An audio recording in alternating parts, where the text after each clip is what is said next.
Okay students, हम प्रकरण 7वां देख रहे थे, खेल और इतिहास। और खेल और इतिहास में हम बहुत सारे पॉइंट जो है हमने देखे थे। तो किस प्रकार से यहाँ पर खेलों की सामग्री और खिलौनों द्वारा इतिहास पर किस प्रकार से प्रकाश पड़ता है, या खिलौनों के माध्यम से किस प्रकार हमें ऐतिहासिक जानकारी मिलती है, ये हम इस टॉपिक में देखने वाले हैं। पहला टॉपिक जो है आज हम इसी से शुरुआत करेंगे कि खेलों की सामग्री और खिलौने। किसी भी उम्र में क्यों ना हो, हमें खिलौने जो है अलग अलग तरह के खिलौने जो है वो पसंद होते हैं। छोटे बच्चों का मनोरंजन होने और उन्हें शिक्षा प्राप्त होने की दृष्टि से रंग बिरंगे विभिन्न साधन और उपकरण उपलब्ध होते हैं। अगर हम वर्तमान समय में अगर खिलौनों की बात करेंगे तो आज खिलौने में हमें ढेर सारे ऑप्शन या ढेर सारे चीज़ें जो है हमें एक ही खिलौनों के टाइप्स में हमें देखने को मिलती है। अगर गाड़ी की बात करेंगे, खिलौने की गाड़ी की बात करेंगे, टॉयज़ कार की अगर हम बात करेंगे तो उसी टॉयज़ कार में हमें बहुत सारी वैरायटी या बहुत सारी चीज़ें जो हैं हमें एक ही खिलौने में देखने को मिलती है। तो उसी प्रकार से हर खिलौने के पीछे जो है कौन सा इतिहास है, ये हम इस टॉपिक में देखने वाले हैं। उन्हें खिलौने कहते हैं। प्राचीन स्थानों पर हुए उत्खनन में मिट्टी से बनाए गए खिलौने पाए गए हैं। और जब ऐतिहासिक दृष्टि से प्राचीन स्थानों पर जब उत्खनन किया गया या करवाया गया तो उस उत्खनन के समय बहुत सारे खिलौने जो है वो पाए गए हैं। और उन खिलौनों के आधार पर उस समय की ऐतिहासिक परिस्थिति या उस समय की खिलौनों की परंपरा पर प्रकाश डालने पर, या किस तरह से उस समय की लोगों की मानसिकता या लोगों की सोच किस प्रकार से थी, ये हमें उस खिलौनों के माध्यम से पता चल सकता है। और वो उत्खनन में पाए गए खिलौने अगर बहुत पहले, जैसे अभी मेटल धातु से, प्लास्टिक से, ऐसे विविध प्रकार के टॉयज़ जो है अभी वर्तमान समय में हम देखते हैं बनाए जाते हैं। बहुत सारे मटेरियल से खिलौने जो है बनाए जाते हैं। लेकिन अगर हम बहुत पहले ऐतिहासिक दृष्टि से या ऐतिहासिक रूप से अगर खिलौने की बात करेंगे तो पुराने ज़माने में खिलौने बनाने के लिए मिट्टी और लकड़ी का इस्तेमाल जो है वो ज़्यादा से ज़्यादा जो है वो किया जाता था। तो देखो किस प्रकार से इसको आगे देखते हैं।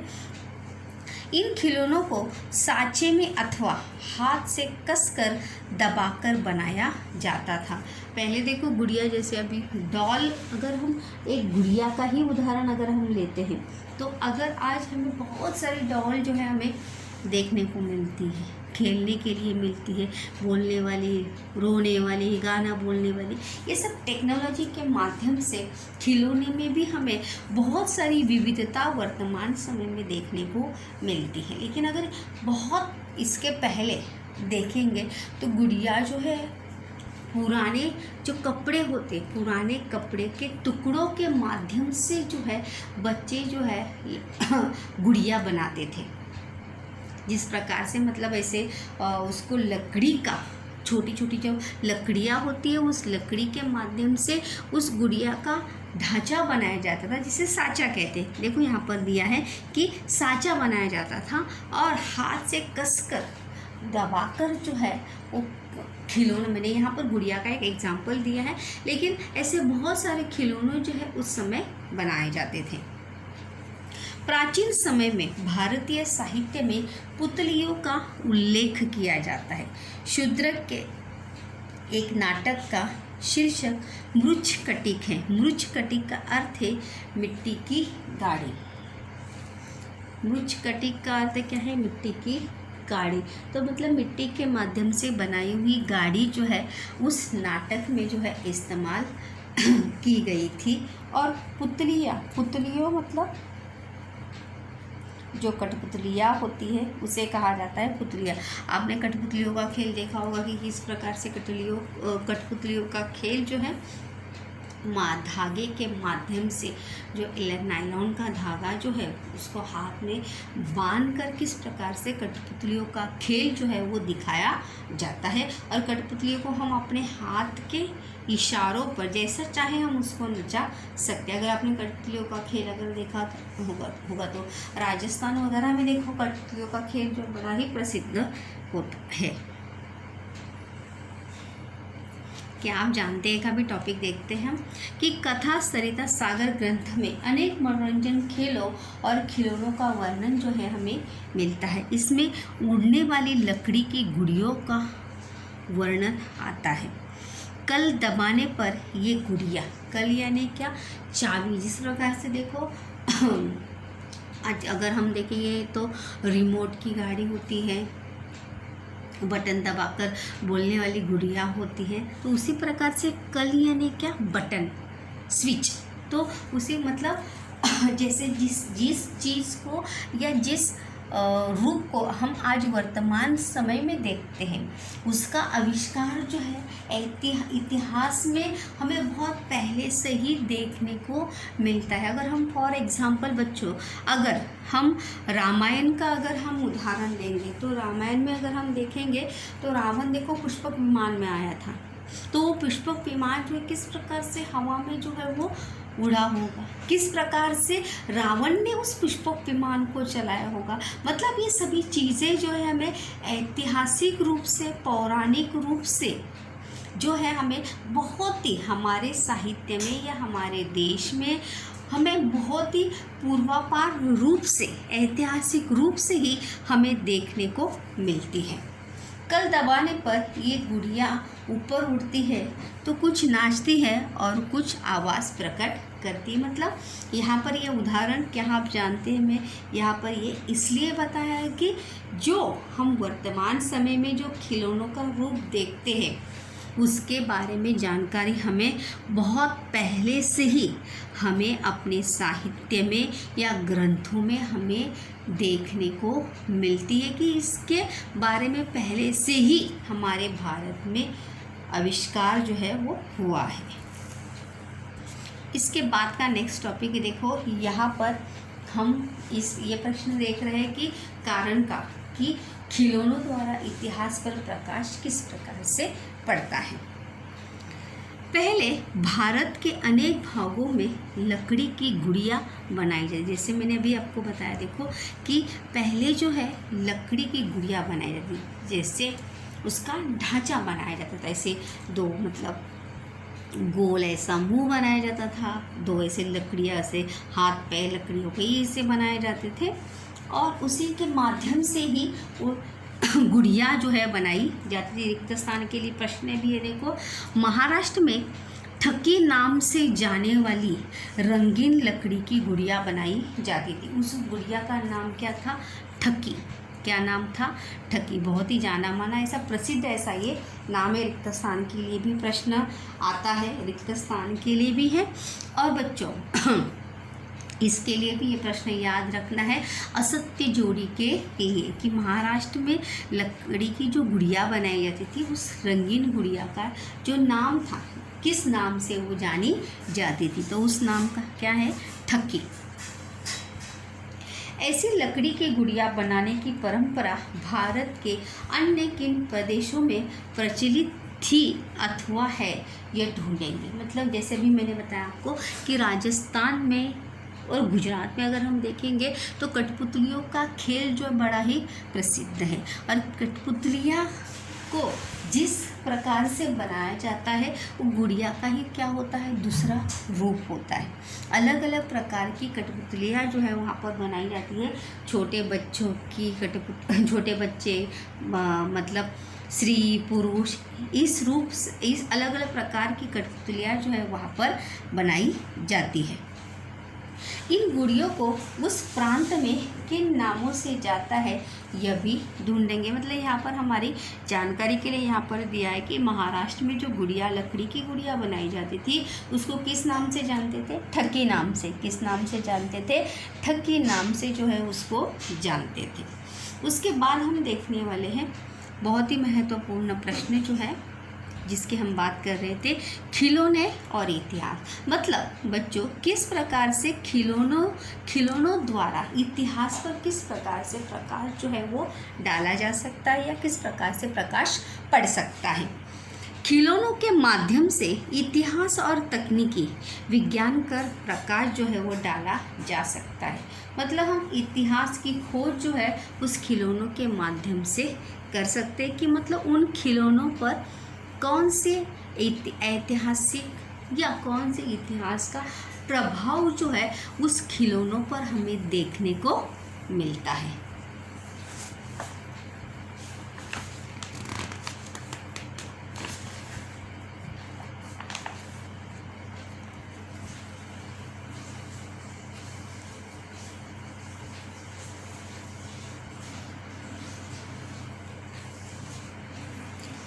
तो अगर हम देखेंगे तो खिलौनों पर प्रभाव जो है बच्चों धार्मिक और सांस्कृतिक रूप से, पहला पॉइंट अगर हम देखेंगे कि मनोरंजन के विभिन्न प्रकार जो है खिलौने तैयार करने की प्राचीन परंपरा जो है हमें हमारे भारत में या हमारे देश में हमें देखने को मिलती है। और इसी परंपरा पर किसका प्रभाव हमें देखने को मिलता है? इतिहास का प्रभाव देखने को मिलता है। और खिलौनों के आधार पर ही हम तत्कालीन धार्मिक तथा सांस्कृतिक परंपराएं समझी जा सकती है। मतलब जो इतिहास उस परंपरा, उस खिलौनों पर या उस परंपरा पर किस इतिहास का प्रभाव है या किस संस्कृति का प्रभाव है, ये हमें उस खिलौने के माध्यम से हमें पता चलता है। तो ये पहला पॉइंट है उसे कि खिलौनों के आधार पर तत्कालीन धार्मिक तथा सांस्कृतिक परंपराओं का बोध होता है। बोध होना यानी ज्ञात होना कि किसका प्रभाव है या कौन सी परंपराओं, उस समय की परंपराओं के बारे में जानकारी जो है हमें उसके माध्यम से बच्चों ज़रूर मिल सकती है।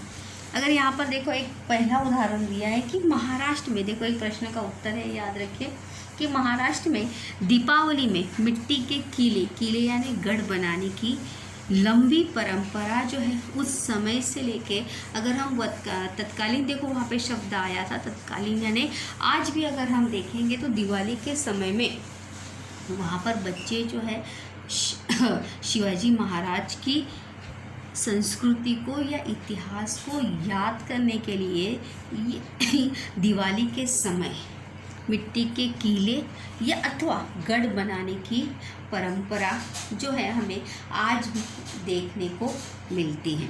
घर बच्चे जो है घर के बाहर जहाँ पे रंगोली बनाई जाती है उसी के बाहर बच्चे जो है बड़े ही आकर्षक रूप में शिवाजी महाराज का किला जो है वो बनाते हैं।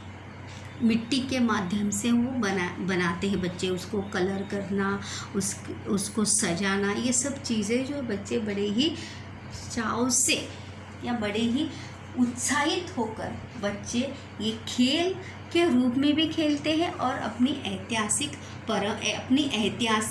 धार्मिक और सांस्कृतिक परंपरा का जतन करते हुए भी इस खेल का भी आनंद उठाते हैं और त्योहार का भी आनंद जो है उठाते हैं।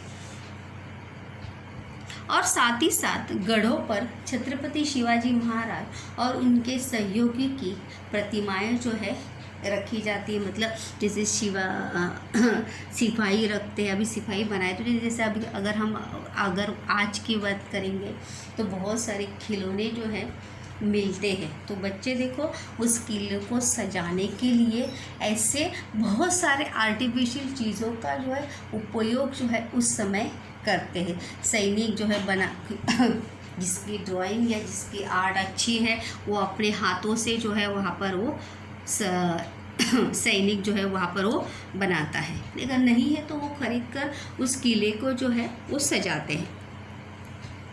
महाराष्ट्र का इतिहास जिन किलों गढ़ों के कारण निर्मित हुआ, उस इतिहास का स्मरण करने का यह माध्यम है। इसीलिए कहा जाता है कि खिलौनों द्वारा किस प्रकार जो है इतिहास पर प्रकाश पड़ता है, मतलब इसी आधार पर प्रकाश पड़ता है कि हमारे तत्कालीन धार्मिक सांस्कृतिक परंपरा को जताने के लिए, दिखाने के लिए खिलौने जो है बहुत ही महत्वपूर्ण माध्यम जो है।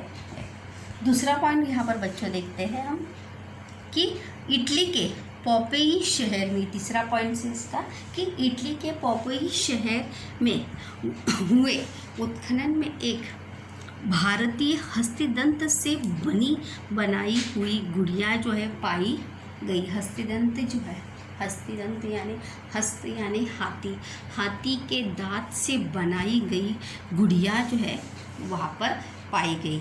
यह गुड़िया पहली शताब्दी की होनी चाहिए, ऐसा इतिहासकारों का अनुमान है। और ये गुड़िया जो है, जो पाई गई है पोपेई शहर, इटली के पोपेई शहर में, तो ये गुड़िया कब की है? पहली शताब्दी की होनी चाहिए, ऐसा इतिहासकार संशोधनों का या इतिहासकारों का अनुमान है। क्योंकि अगर हम अभी की बात करेंगे तो प्राणियों की देखो अवयव के माध्यम से, उनके शरीर के अंग के माध्यम से कोई भी चीज़ बनाना जो है वो क्या है? इल्लीगल है। तो आज ऐसी चीज़ें जो है मिलना भी बहुत ही नामुमकिन है। इसी के आधार पर भारत और रोम के बीच चलने वाले संबंधों का अनुमान जो है वो हम लगाया जा सकता है। और साथ ही साथ इस रूप में उत्खनन में पाए गए खिलौने प्राचीन समय में विभिन्न देशों के बीच के पारस्परिक संबंधों पर प्रकाश डाल सकते हैं। या प्रकाश मतलब जैसे मोहनजोदड़ो के उत्खनन में पाए गए खिलौनों के आधार पर तत्कालीन पद्धति या पोशाक कैसे थे, खेलों के प्रकार कैसे थे, या तकनीकी विज्ञान के आधार पर विषय में जो जानकारी मिलती है, इसलिए और इसी के माध्यम से हम ये ज़रूर कह सकते हैं कि खिलौने द्वारा या खिलौनों द्वारा इतिहास पर क्या पड़ता है? प्रकाश पड़ता है।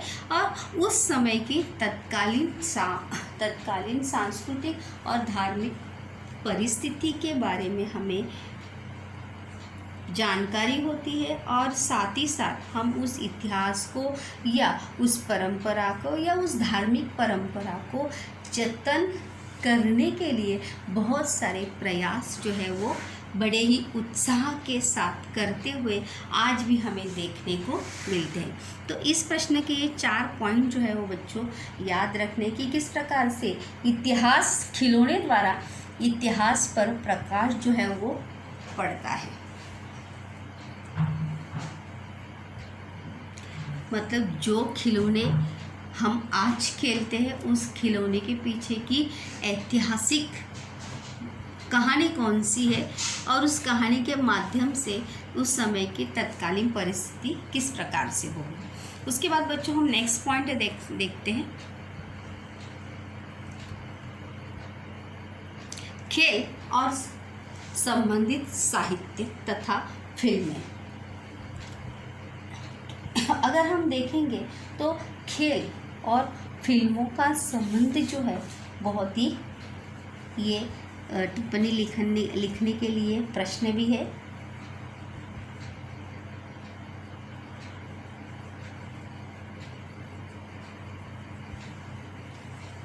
तो देखिए, खेल और उससे जुड़ा साहित्य एक नवीन ज्ञान शाखा है। नवीन ज्ञान शाखा एक नई ज्ञान की उपज है कि जिसके माध्यम से हमें बहुत सारी जानकारी जो है वो प्राप्त हो सकती है।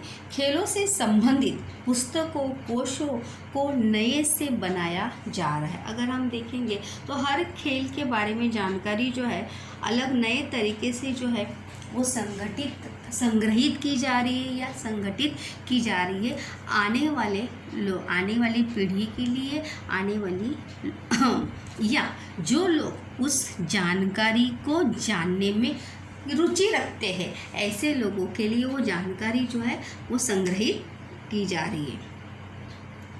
अगर अभी अभी मराठी भाषा में मलखम का इतिहास जो है प्रकाशित हुआ, जैसे हम इसके पहले मलखम खेल के बारे में देखे थे कि किस प्रकार से लकड़ी पर जो है किस प्रकार से वो खेल जो है वो खेला जाता है। तो इस खेल का आविष्कार कैसे हुआ, इस खेल को किस प्रकार से खेला जाता है, या इस खेल को खेलने के लिए सराहित रूप से, या जिसे हम कहते हैं कि प्रैक्टिस में मैन परफेक्ट, तो उस प्रकार से अगर इस खेल में हमें अव्वल बनना है तो क्या कौन कौन सी चीज़ें हमारे अंदर होनी चाहिए, कौन कौन सी क्वालिटीज़ हमारे अंदर होनी चाहिए।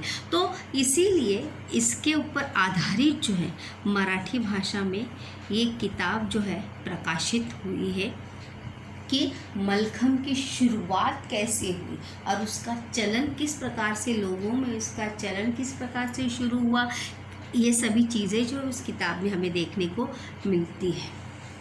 देखो बड़े बड़े खिलाड़ी भी जो है अपने खेल के अनुभव से संबंधित किताबें जो है लिखते हैं कि उन्हें उस खेल से जुड़े उस खेल से जुड़ी बातें, उस खेल में उन्हें क्या अनुभव मिला, क्या सीखने को मिला, ये सभी चीज़ें जो है वो अपने चाहे तो अपने ऑटोबायोग्राफी में लिखते, ऑटोबायोग्राफी यानी जिसे हम आत्मचरित्र कहते हैं, तो अपने आत्मचरित्र में वो लिखते हैं या उस खेल के ऊपर वो अपनी किताब ही लिख देते हैं। दूसरा देखते हैं कि व्यायाम पर कोश पाया जाता है। व्यायाम यानी कसरत कि जिम किस प्रकार से, कोश यानी देखो 9वीं में हम देखे थे विश्वकोश, 10वीं में भी हमें है कि कोश यानी जैसे हम डिक्शनरीज होती है तो उस डिक्शनरी में देखो हमें A to Z all words हमें उस डिक्शनरी में मिलते हैं। A to Z हमें जो वर्ड चाहिए बच्चों, वो वर्ड की जानकारी जो है हमें उस डिक्शनरी में मिलती है। तो वो डिक्शनरी यानी क्या, शब्दकोश। तो कोश यानी क्या, एक टॉपिक और उस टॉपिक से रिलेटेड ऑल इंफॉर्मेशन उस किताब में आपको इंक्लूडिंग मिलेगी या उस किताब में आपको प्राप्त होगी। उस बात से, उससे संबंधित और कोई भी चीज़ जो है आपको कहीं और ढूंढने की आवश्यकता नहीं। जैसे यहाँ पर देखो बताया गया है कि व्यायाम पर कोश पाया जाता है। तो कोश यानी क्या, एक किताब। तो उस किताब में सिर्फ आपको व्यायाम के ही बारे में जानकारी या बातें वहाँ पर उस किताब में मिल सकती है कि जैसे व्यायाम करने से क्या लाभ होता है, किस किस प्रकार के व्यायाम करने चाहिए, या हर व्यक्ति हर तरह का व्यायाम जो है वो कर सकता नहीं, तो किस व्यक्ति को किस किस तरह का व्यायाम करना चाहिए। सभी चीज़ें जो है उस किताब में हमें देखने को मिल सकती है। खेल विषय पर निरंतर कलम चलाने वाली षटकार नाम की पत्रिका का पहले प्रकाशन होता था। षटकार यानी जिसे हम कहते हैं छक्का, क्या कहते हैं, सिक्सर जिसे कहते हैं, तो उसी को क्या कहते हैं, मराठी में भी उसे कहते हैं षटकार, सिक्सर जिसे कहते हैं। तो खेल विषय पर निरंतर कलम चलाने वाली, कलम यानी हमेशा खेल से जुड़ी बातें जिस पत्रिका में लिखी जाती थी उस पत्रिका का नाम क्या था, षटकार। और उस पत्रिका का प्रकाशन जो है वो पहले होता था उस पत्रिका के माध्यम से हमें विविध खेलों के बारे में जानकारी जो है वो प्राप्त होती थी।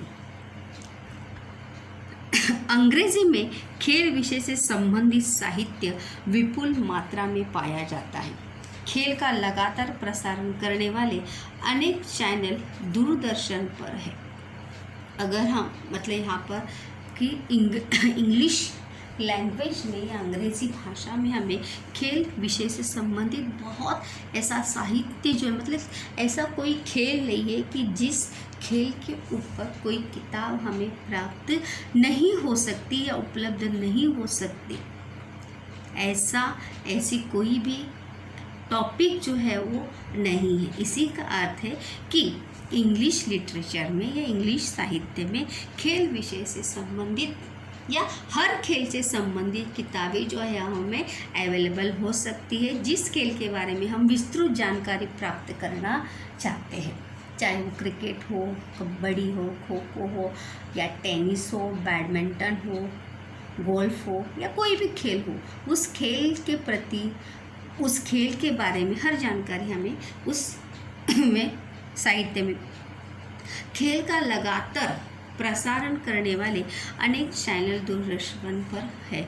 जैसे अगर हम वर्तमान समय में देखेंगे तो हर टॉपिक से या हर सब्जेक्ट से रिलेटेड अलग अलग चैनल हमें देखने को मिलते हैं। देखो, हर भाषा से, हर राज्य से या हर रीजनल चैनल जो है हमें देखने को, प्राइवेट चैनल हमें देखने को मिलते हैं। फिर चाहे वो डिस्कवरीज हो, हिस्टोरिकल हो, जोग्राफिकल हो, और खेल स्पोर्ट्स चैनल हो, कार्टून चैनल हो, न्यूज़ चैनल हो, बहुत सारी वैरायटी जो है हमें देखने को मिलती है। तो उसी प्रकार से वर्तमान खेल का लगातार लाइव टेलीकास्ट जो है हमें अगर स्पोर्ट्स चैनल पर हमें देखने को मिलता है। वर्तमान समय में खेल और खिलाड़ियों के जीवन पर हिंदी और अंग्रेज़ी फिल्में बनी, जैसे दंगल हो गई जो गीता फोगट पर बनी हुई फिल्म है। उसी के साथ साथ महेंद्र सिंह धोनी के ऊपर जो पिक्चर बनी थी वो, ऐसी बहुत सारी, मेरी कॉम के ऊपर पिक्चर बनी है। ऐसे बहुत सारी पिक्चर्स जो है जिसका रिलेशन या संबंध जो है हमें खेल और फिल्मों से संबंध जो है हमें वहाँ पर देखने को मिलता है। मिल्खा धावक, प्रसिद्ध धावक मिल्खा सिंह के ऊपर पिक्चर बनी है। सचिन तेंदुलकर के ऊपर पिक्चर बनी है, मिलेनियम करके। जैसे मेरी कॉम, दंगल, जैसे अभी मैंने बताया, मेरी कॉम ओलंपिक में भाग लेने वाली और कांस्य पदक प्राप्त करने वाली प्रथम महिला मुक्केबाज है। और फोगट बहनें प्रथम महिला कुश्ती पहलवान के रूप में जानी जाती है, जिनके जीवन चरित्र के ऊपर या उनके खेल अनुभव से जुड़ी दंगल फिल्म जो है वो प्रसिद्ध है। ये दोनों मतलब जैसे अगर हम देखेंगे तो उस क्षेत्र में या उस स्पोर्ट्स में, उस खेल में जिन्होंने अपना महत्वपूर्ण योगदान दिया है, ऐसे व्यक्तियों के जीवन चरित्र पर या ऐसे व्यक्तियों के खेल अनुभवों के साथ साथ उनके जीवन चरित्र को के आधार पर भी फिल्में जो है वो बनाई जाती। ये दोनों फिल्में उनके जीवन पर आधारित थी। फिल्म का निर्माण करते समय फिल्म का कालखंड, उस समय बोली जाने वाली भाषा, देखो इतिहास, मतलब जब हम इतिहास के ऐतिहासिक आधार पर कोई भी फिल्म, हमें एक सिक्स चैप्टर जो है बच्चों हमने पढ़ा नहीं तो ये बात उसमें ज़रूर हम देखते कि उसमें ये बात बताई गई है कि इतिहास को लेकर अगर हम कोई फिल्म बनाते हैं, कोई पौराणिक फिल्म बनाते हैं या किसी टॉपिक को लेकर अगर हम फिल्म बनाते हैं, नाटक बनाते हैं, सीरियल बनाते हैं, तो उस काल को या उस समय को हमें अपने फिल्म में दर्शाना पड़ता है। और जब हम उसी उस समय की भाषा, उस समय की वेशभूषा, उस समय की केशभूषा, उस समय का रहन सहन, ये सब हमें अपने फिल्मों में दिखाना पड़ता है। सिक्स चैप्टर में ये बातें थी कि किस प्रकार से मनोरंजन के माध्यम में फिल्म में ये बहुत ही मनोरंजन का माध्यम है। अगर हम देखेंगे तो इतिहास से जुड़ी बहुत सारी फिल्में जो है हमें देखने को मिलती है, जैसे जोधा अकबर हो गई, राणावत हो गई, ऐसे पद्मावत हो गई, ऐसे बहुत सारी फिल्में जो है हमें देखने को मिलती है जो ऐतिहासिक घटनाओं के आधार पर जो है वो बनाई जाती है। और इसीलिए जब फिल्म का निर्माण किया जाता है तो निर्माण करते समय उस समय की, उस कालखंड की भाषा या जिस क्षेत्र से रिलेटेड वो टॉपिक है, उस क्षेत्र की भाषा, रहन सहन, बोलचाल जो है हमें अपने फिल्म में या नाटक में या कहानी में जो है वो दिखाना आवश्यक है। परिधान, सामान्य जनजीवन सूक्ष्म अध्ययन करना पड़ता है। अगर हम इन सभी बातों का ध्यान नहीं रखते, अगर हम दंगल फिल्म की ही बात अगर लेंगे तो दंगल फिल्म में देखो पूरी हरियाणी बोली है। जब वो बोलते हैं तो वो बोलचाल की जो भाषा है वो हरियाणी है, क्योंकि गीता फोगट जो महेंद्र सिंह फोगट थे वो कहाँ के थे, हरियाणा के थे। तो इसीलिए जब पिक्चर हमने देखी थी तो उस पिक्चर में जो उनकी जो भाषा थी उस भाषा को कौन सा टच था, हरियाणी टच था। हरियाणी भाषा जो है जो हरियाणा में बोली जाती है वो भाषा जो है हमें उस फिल्म में देखने को मिली है। फिर चाहे अगर महेंद्र सिंह धोनी की अगर पिक्चर हम देखेंगे तो उसमें भी वर्तमान समय की भाषा जो है हमें उस पिक्चर में देखने को मिलती है। मतलब जिस कालखंड की वो कालखंड का हम वहाँ पर दिखाने वाले हैं उस कालखंड का प्रभाव जो है हमें अपने फिल्मों में देखने को मिलता है। अगर ऐसा नहीं तो लोग जो है हमारी बात से सहमत होते नहीं। इसीलिए इन सभी चीज़ों का जो है फिल्म बनाते समय कालखंड का ध्यान जो है बहुत ही आवश्यक है कि उसका ध्यान जो है वो रखना चाहिए। दूसरी बात अगर हम देखेंगे कि विद्यार्थियों के लिए अध्ययन करना संभव होता है।